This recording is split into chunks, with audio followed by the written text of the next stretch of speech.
다니엘서 6장 1절로 10절입니다.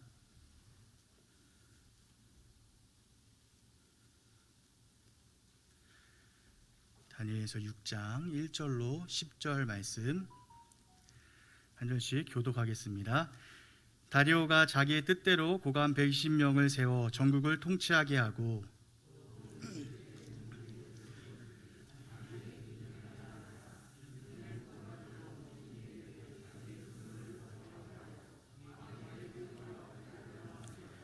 다니엘의 마음이 민첩하여 총리들과 고관들 위에 뛰어남으로 왕이 그를 세워 전국을 다스리게 하고자 한지라.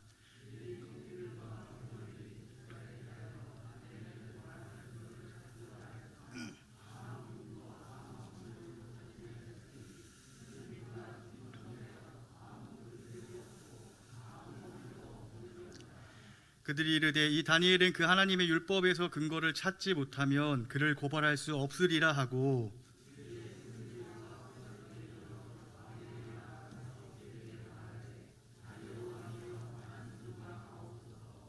나라의 모든 총리와 지사와 총독과 법관과 관원이 의논하고 왕에게 한 법률을 세우며 한 금령을 정하실 것을 구하나이다.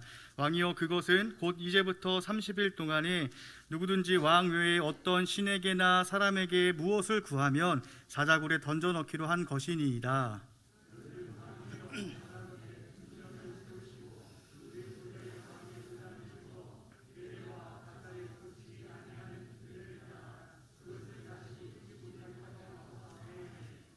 이에 다리오 왕이 주소에 왕의 도장을 찍어 금령을 내니라. 이 주소에 왕의 도장이 찍힌 것을 알고도 자기 집에 돌아가서는 윗방에 올라가 하루 3번씩 무릎을 꿇고 기도하며 그의 하나님께 감사하였더라. 아멘. 너무나도 힘들고 어려운 시대 가운데서도 이렇게 믿음으로 예배 글을 놓지 않으시고 예배 자리로 나오신 모든 성도님들을 주님의 이름으로 축복합니다. 성도 여러분, 지금 우리가 살아가는 이 시대는 어떻게 보면은 우리가 겪고 있는 너무나도 힘들고 어려운 시대인 것 같습니다.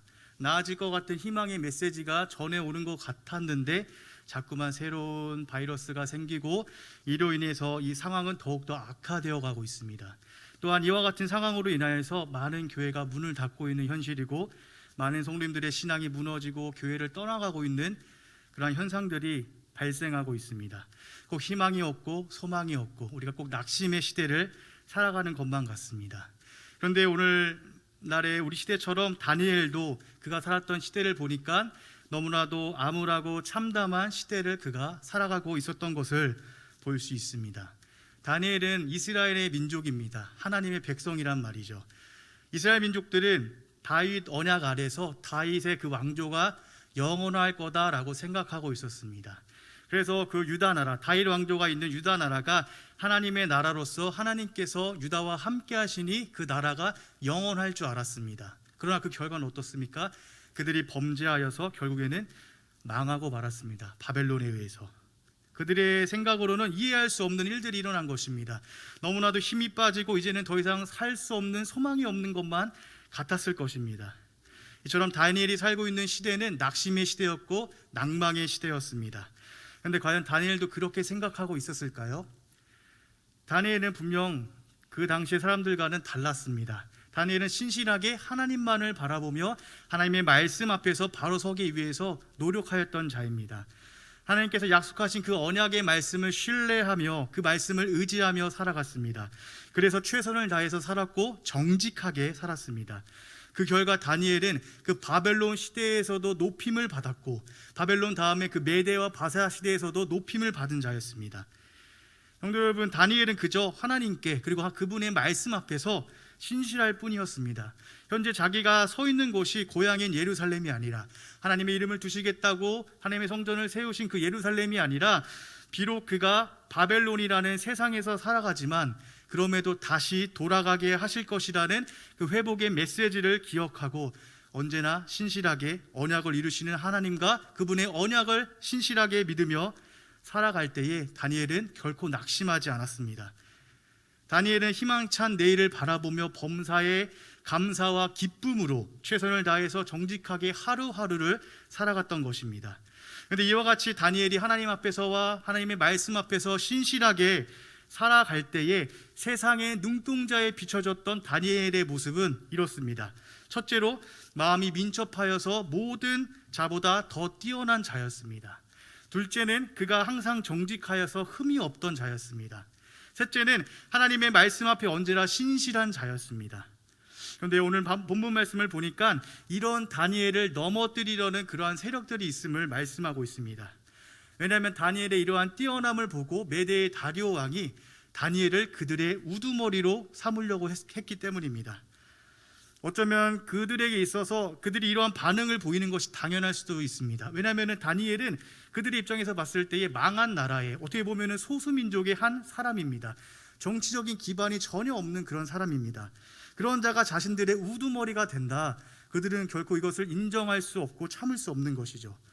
그러나 다니엘은 그들이 걱정하는 것처럼 그러한 욕망이 있는 사람이 아니었습니다.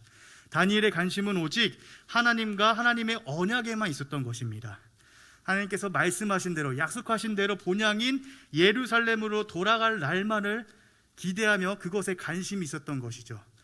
그러므로 다니엘은 언제나 하나님 앞에서 그리고 하나님의 말씀 앞에서 신실하게 살아가는 모습을 보여주었습니다. 그리고 이런 신실한 다니엘의 마음이 민첩하게 하시어서 바벨론과 메대의 모든 자들보다 뛰어난 자가 되게 하셨습니다. 성도 여러분, 그런데 우리가 여기서 주목해 볼 부분은 다니엘의 마음이 민첩하였다라는 것입니다. 마음이 민첩하였다. 이게 과연 무슨 말일까요? 언어적으로 보니까 마음이 민첩하여란 영이 탁월했다. 그의 영이 뛰어났다라는 말입니다. 다니엘서 앞에 4장과 5장 말씀 가운데 보면은 이방인들이 다니엘을 이렇게 소개합니다. 다니엘 안에 거룩한 신들의 영이 있는 자라고 소개하고 있습니다. 이는 그들의 종교관에 따라 신관에 따라 거룩한 신들의 영이라고 말하지만 우리의 표현으로 보자면 다니엘은 하나님의 영이 충만한 사람이었습니다. 그 성령이 충만한 자라는 것이죠. 다시 말해서 다니엘이 이렇게 뛰어날 수 있었던 것은 바로 하나님의 영이 충만하였기 때문에 당대에 그가 모든 자들보다 뛰어났다는 것입니다. 다니엘의 지혜와 그 명철의 근원이 하나님이심을 분명히 말씀하고 있는 것입니다. 물론 인간적인 눈으로 봤을 때에 다니엘은 아주 어릴 때부터 유다에 있을 때는 유다의 귀족으로서 가장 높은 교육을 받았고 그 다음에 그가 바벨론에 잡혀와서 10대 때의 생활에서는 궁중에서 바벨론의 궁중에서 그 당시 세계에서 가장 좋은 교육을 받았던 사람입니다. 당연히 그가 뛰어날 수밖에 없는 상황이죠. 그런데 성경은 분명히 말씀하기를 다니엘의 그러한 뛰어남의 근원이 어디서부터 오는 것인가를 우리에게 분명히 말씀하고 있습니다.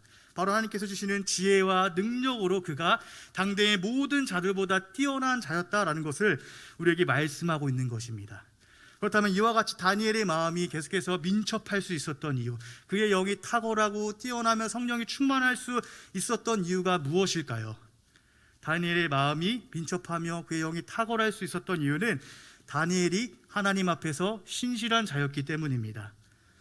혹시 떡잎이 다르다라는 말을 들어보신 적 있으십니까? 저희 딸은 가끔씩 떡잎이 다르다는 말을 듣습니다. 저를 닮아서 제가 가끔씩 그 철봉에 매달리게 하는데 굉장히 오래 버텨서 그런 것들을 자랑하면서 저의 동료 그런 사역자 친구들한테 보여주면은 저를 닮았기 때문에 떡잎이 다르다라고 말을 합니다. 그런데 지금 다니엘 1장에서 보니까 다니엘이 떡잎이 달랐다라는 것을 보여주고 있습니다. 바벨론의 느부갓네살 왕이 예루살렘을 정복하고 그 예루살렘에 있는 유다의 젊은이들을 잡아갔는데 그 중에서도 가장 뛰어났던 자들을 잡아갑니다. 그리고 궁정에서 가장 좋은 음식과 포도주를 먹이면서 그들의 가장 좋은 교육을 시킵니다. 그런데 다니엘이 말하기를 왕이 제공한 음식과 포도주가 자신을 더럽히기 때문에 뜻을 세워서 그것을 먹지 않고 오직 물과 채소만을 먹겠다라고 결단을 합니다. 다니엘서 1장에서 왜 다니엘이 이렇게 왕의 음식과 포도주가 다니엘을 더럽히는지 명확하게 우리에게 말씀해 주지는 않지만 학자들의 의견들을 한번 종합해 보면 두 가지 이유 정도가 나옵니다. 첫째는 왕이 제공한 음식이 구약의 이스라엘 백성의 그러한 규례, 그들이 지켜야 될 규례에 맞지 않기 때문에 다니엘이 거부했다는 것입니다. 하나님께서는 레위기 말씀을 통해서 구약의 이스라엘 백성들이 먹어도 되는 음식과 먹지 말아야 되는 음식들에 대해서 말씀하셨는데 바로 이 말씀에 근거하여서 다니엘이 거부했다라는 것입니다. 두 번째 의견은 다니엘 당시에 이방인들이 음식을 만든 다음에 먹기 전에 얼마를 그들의 신들에게 바치는 그러한 풍속이 있었는데, 이러한 풍속을 알고 다니엘이 자신의 신앙을 지키고자, 믿음을 지키고자 먹지 않기로 결단한 것이다 라고 보기도 합니다.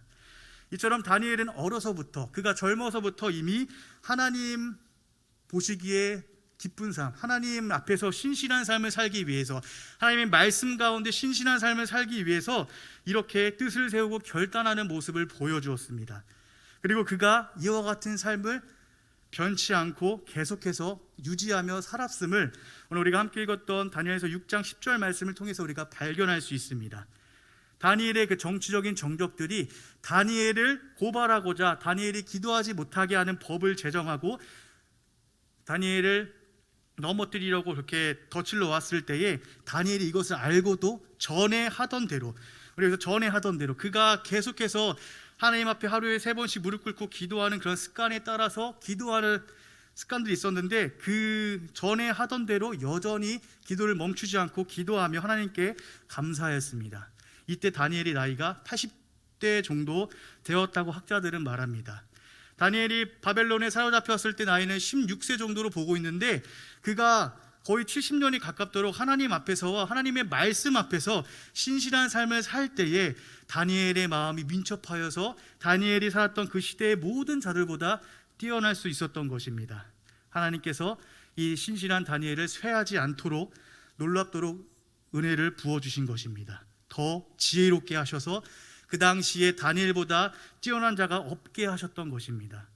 성도 여러분, 다니엘이 젊어서도 그리고 늙어서도 여전히 그 마음이 민첩하였던 것에 주목하시기를 바랍니다. 그의 영이 탁월했고 영이 뛰어났으며 그가 성령이 충만하였던 것에 주목하시기를 바랍니다. 이를 통해서 무엇을 말씀하시는 것일까요? 하나님께서 지금 하나님의 백성들의 신실함에 대해서 말씀하고 계신 것입니다. 자신에게 주어진 환경과 상황이 어떠하든지 그저 하나님과 그 하나님의 말씀 앞에서 신실한 자의 삶이 어떠한지를 지금 다니엘을 통해서 우리에게 말씀하고 계신 것입니다. 뿐만이 아니라 하나님의 백성들이 하나님의 일을 함에 있어서 나이의 많고 적음이 결코 문제가 되지 않는 것을 말씀하십니다. 10대 때의 다니엘과 80대 때의 다니엘은 동일하게 하나님 앞에서 신실함으로 나아갔습니다. 그때 하나님께서 10대 때의 다니엘에게도 80대 때의 다니엘에게도 동일하게 지혜와 능력이 충만하게 하심으로 그가 모든 자들보다 뛰어나게 하셨습니다. 그러므로 성도 여러분, 하나님의 백성인 우리가 우리의 왕 되신 하나님 앞에 신실하게 믿음으로 나아갈 때에 하나님께서 주시는 그 놀라운 은혜와 능력을 힘입어서 살아가시기를 소망합니다. 성령의 충만함을 덧입어서 하나님의 나라를 위해서, 하나님의 일을 위해서 일하게 하실 것입니다. 그렇기 때문에 오늘도 하나님과 하나님의 말씀 앞에 신실하게 나아가시는 우리 모든 성도님들이 되셨으면 좋겠습니다. 그런데 오늘 말씀을 보니까 이렇게 마음이 민첩하여 모든 자들보다 뛰어났던 다니엘을 시기 질투하여서 다니엘을 넘어뜨리고자 다니엘을 관찰하던 자들이 있습니다. 한번 6장 4절 말씀을 함께 읽어보겠습니다. 6장 4절입니다. 시작. 이에 총리들과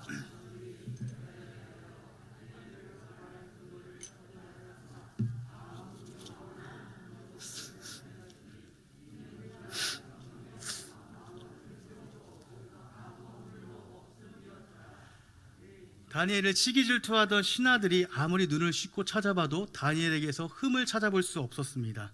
그리고 이와 같이 그들이 흠을 찾아볼 수 없었던 이유를 성경은 말하기를 이는 그가 충성되어 아무 그릇됨도 없고 아무 허물도 없음이었더라 라고 말씀합니다. 우리는 여기서 다니엘의 충성에 대해서 주목하게 됩니다. 다니엘은 하나님의 백성이기 때문에 왕 대신 하나님께만 충성해야 됩니다. 그렇다면 여기서 다니엘이 세상으로 돌아서서 다리오 왕에게만 충성했다는 것일까요? 물론 아니겠죠. 다니엘이 다리오 왕에게 충성한 것은 그가 맡겨진 일에 정직하게 최선을 다하였다는 것입니다. 성도 여러분, 탈탈탈 털어서 먼지 하나 안 나오는 사람이 없다라고 우리가 말을 합니다. 우리가 영화나 드라마 등을 통해서 간접적으로 경험하게 되는 것은 높은 권세의 자리에 오르기 위해서 또는 그 권세를 오르는 과정 가운데 또는 그 권세를 잡은 뒤에 꼭 일어나는 여러 가지 범죄가 있음을 보여주고 있습니다. 그 자리를 차지하기 위해서 수단과 방법을 가리지 않고, 혹은 그 자리를 지키기 위해서 수단과 방법을 가리지 아니하는 그러한 주인공들의 모습을 볼 수도 있죠. 그리고 그 가운데 보면은 여러 가지 청탁을 넣기도 하고, 또한 반대로 청탁을 받기도 합니다. 그런데 이러한 일들이 우리의 매스컴으로 통하여서 들려오는 뉴스들을 볼 때에 우리가 살고 있는 이 세상 가운데서도 번번하게 일어나고 있다는 것입니다. 그러므로 우리가 추측할 수 있는 것은 당대의 명성을 떨치며 높은 자리에 앉아있던 다니엘에게도 분명 여러 가지 청탁들이 들어오고, 그러므로 다니엘이 범죄할 수 있는 상황들이 많이 만들어졌을 거라는 것이죠. 왜냐하면 다니엘이 바벨론에 사로잡혀와서 산 날이 70년 정도가 되기 때문입니다. 그 긴 세월 동안 다니엘이 국사를 돌보는 일에 많이 관여하였습니다. 그러므로 정말 흠이 하나도 없는 정치인은 없다라는 오늘날의 우리의 생각에 다니엘도 털다 보면 먼지 하나 정도는 나오지 않나? 라고 생각을 하게 됩니다. 그러나 성경은 분명히 말씀하기를 다니엘이 충성되어 아무 그릇됨도 없고 아무 허물도 없었다라고 분명하게 증거합니다. 그렇다면 다니엘이 이렇게 오랜 시간을 공직자로서 있으면서 흠이 없을 수 있었던 이유가 무엇일까요? 우리가 앞에서 다니엘의 마음이 민첩하였다, 그의 영이 탁월하였다, 그의 영이 뛰어났다라는 것을 살펴보았습니다. 그 다니엘이 하나님 앞에서 신실하게 살아갈 때에 하나님께서 그에게 지혜와 명철과 능력을 베풀어 주셨다는 것이죠. 그렇다면 다니엘이 80이 되도록 흠이 없는 삶을 유지할 수 있는 비결은 다른 곳이 아니라 하나님께 있는 것입니다. 다니엘이 하나님과 하나님의 말씀 앞에서 신실하게 살아갈 때에 그 신실한 삶이 그대로 그의 공직자로서의 삶에 반영이 되었다는 것이죠. 이를 통해서 우리에게 주시는 메시지가 무엇일까요? 우리가 주일에만 이 교회 안에서 그리스도인이 아니라, 우리끼리만 하나님의 백성이 아니라 교회 밖에 나가서도, 교회 울타리를 벗어나서도 여전히 우리가 그리스도인이고 우리가 하나님의 백성으로서 살아가야 한다는 것입니다. 한번 우리의 삶을 돌아보기를 원합니다. 집에서의 내 모습과 회사에서의 내 모습, 그리고 세상 친구들과 어울릴 때의 내 모습, 그 모습을 돌아볼 때에 과연 내가 교회에서 하나님을 뜨겁게 예배하고 뜨겁게 찬양하며 부르짖었던 그런 모습들이 동일하게 세상에서의 내 모습 가운데 나타나고 있는가를 한번 돌아보시기를 소망합니다. 우리는 분명 다니엘처럼 동일한 모습을 보여주어야 됩니다. 하나님 앞에서, 그리고 하나님의 말씀 앞에서 언제나 신실하였던 그가 바벨론의 궁정에서도 메대의 궁정에서도 동일하게 자신에게 맡겨진 일들과 삶의 최선을 다하여 정직하게 신실하게 살아갔던 것처럼 이와 같이 다니엘의 모습이 우리의 모습이 되어야 될 것입니다. 또한 이와 같은 삶을 통하여서 하나님의 백성이 세상의 백성들과 얼마나 구별되고 거룩한지를 분명히 우리가 보여주어야 됩니다. 이처럼 다니엘의 정적들을 다니엘에게서 도저히 흠을 찾아볼 수가 없었습니다. 그래서 다니엘에게 있어서 가장 중요한 것이 무엇인가를 보고 그 중요한 것을 통해서 넘어뜨리려 했습니다. 다니엘에게 있어서 중요한 것이 무엇이었을까요? 함께 6장 5절 말씀 한번 읽어보시겠습니다. 6장 5절입니다. 시작.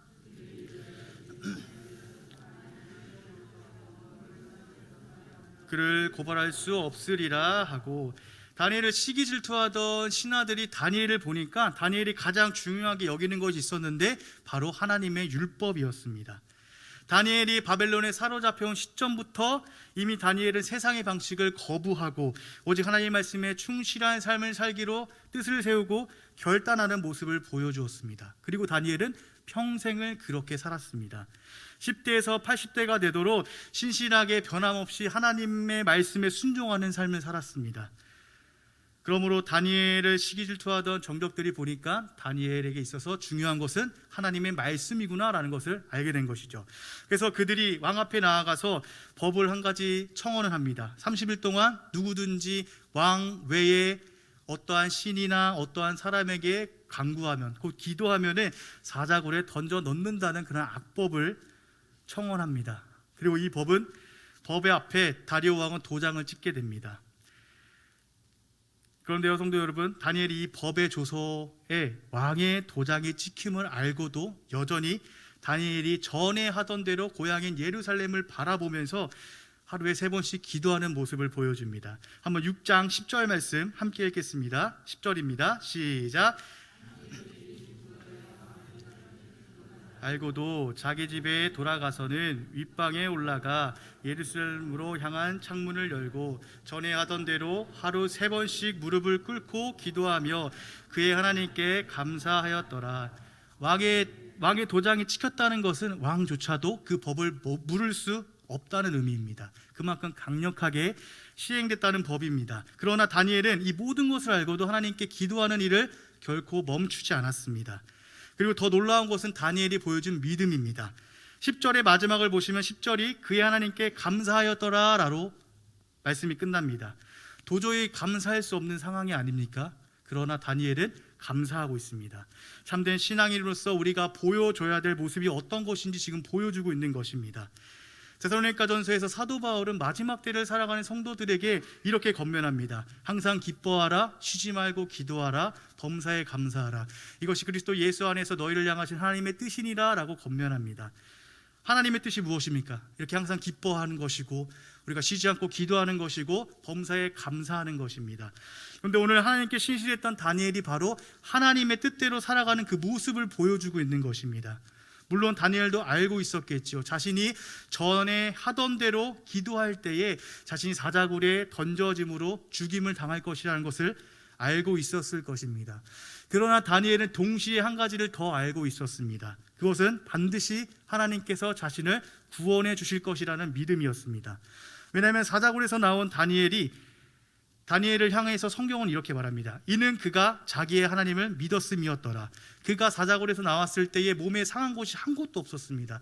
왜냐하면 하나님께서 천사들을 미리 보내주셔서 사자의 입을 봉하셨기 때문에. 그래서 이런 다니엘에 대해서 이는 그가 자기의 하나님을 믿었다라고 분명히 말씀합니다. 그렇습니다. 성도 여러분, 다니엘은 하나님의 율법에, 하나님의 말씀에 신실한 자였습니다. 이는 곧 다니엘이 변함없이 하나님의 말씀을 믿고 의지하며 신뢰하였다는 말입니다.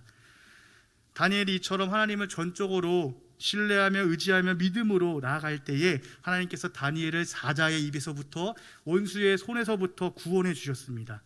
중요한 것은 하나님의 백성들은 변함없이 신실하게 하나님의 말씀 앞에 서야 한다는 것입니다.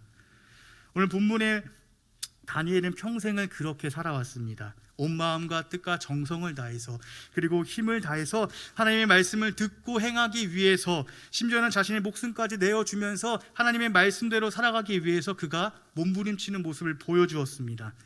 성도 여러분, 다니엘만이 하나님의 백성입니까? 우리도 하나님의 백성이 아닙니까?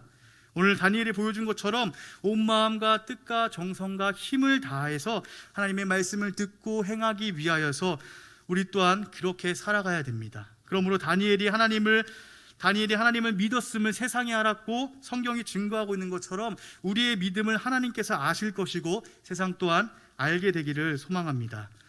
오늘 말씀 한번 정리해 보겠습니다.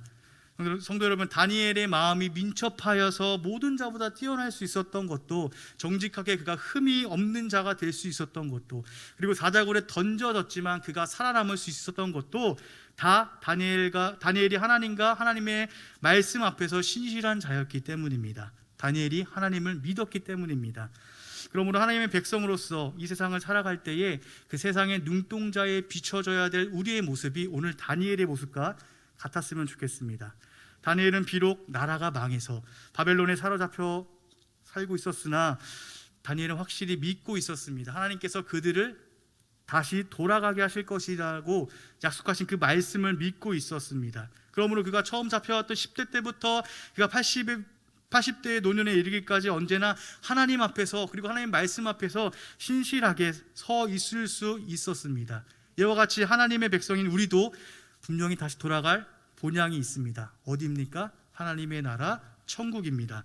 그러므로 우리가 본향을 돌아갈 때까지 그 기간이 얼마이든지 다니엘처럼 하나님 앞에서 신실하게 살아가야 됩니다.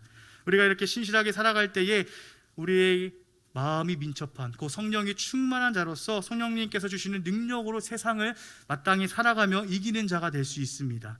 또한 성령에 사로잡혀 살아갈 때에 우리가 다니엘처럼 정직하여서 흠이 없는 삶을 살아갈 수 있을 것입니다. 또한 환난 가운데 마음의 평화가 넘쳐 흘러서 그 환난을 두려워하는 것이 아니라 그 환난을 주시기도 하시고 거두어 가시기도 하시는 그 하나님을 전적으로 믿고 신뢰하며 의지함으로 살아갈 때에 주님께서 주시는 은혜 가운데 오늘 다니엘처럼 범사에 감사하는 삶을 살아갈 수 있을 것입니다. 그러므로 우리가 이 세상을 살아갈 때에 우리의 삶을 한번 점검해 봐야 됩니다. 내가 하나님 앞에 정말 신실하게 살아가고 있는가? 언제나 변함없이 하나님을 신뢰하며 의지하며 살아가고 있는가? 한번 돌아봐야 됩니다. 돌아보면서 오늘 한 가지 적용을 해보기로는 다니엘이 하루에 3번씩 기도하는 습관을 따라서 변함없이 하나님 앞에 무릎을 꿇고 기도하며 감사했던 삶을 통하여서 그가 평생을 신실하게 살았던 것처럼 우리 또한 각자의 경건의 습관을 하나씩 세워 나가야 됩니다. 왜냐하면 우리가 하나님의 은혜로 의인이 되었지만 여전히 우리 안에는 죄성이 남아있기 때문에 우리가 경건의 연습을 하지 않으면 언제든 그 죄성이 드러나기 때문입니다. 그러므로 오늘 다니엘처럼 우리 각자의 경건의 습관을 만들어야 됩니다. 그러므로 다니엘이 평생을 신실하게 살았던 것처럼 우리 또한 우리의 경건의 습관에 따라 우리도 우리의 믿음을 신실하게 지키면서 살아가야 됩니다.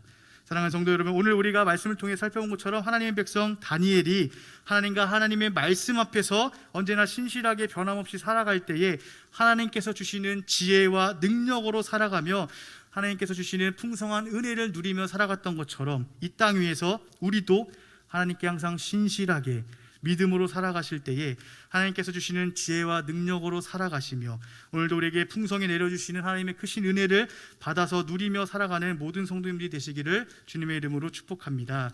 아멘. 기도하겠습니다. 하나님 아버지 감사합니다. 정말로 다니엘이 하나님 앞에 언제나 신실하게 살아갈 때에 하나님께서 주시는 지혜와 능력으로 살아가며 하나님의 은혜 가운데 살아갔던 것처럼 하나님 우리에게도 우리가 하나님의 말씀 앞에 하나님 앞에 언제나 신실하게 살아갈 수 있도록 우리 삶을 주님께서 주관하여 주셔서 항상 하나님 앞에 신실한 삶을 살아감으로 주님께서 주시는 능력을 공급받고 주님께서 주시는 은혜를 공급받아서 살아갈 수 있도록 인도하여 주시옵소서. 감사합니다. 예수님의 이름으로 기도드립니다.